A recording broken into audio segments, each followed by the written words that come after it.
zaman meşe, ateş, kız hem uğuz bik dostlaşkanlar bik tatlı bik günleri yaşaganlar.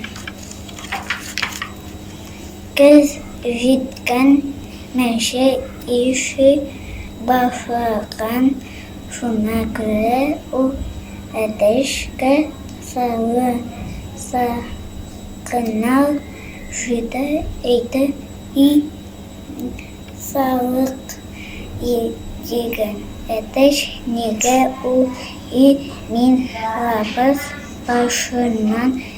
rapas başından iyiyim dip rıva bilgen.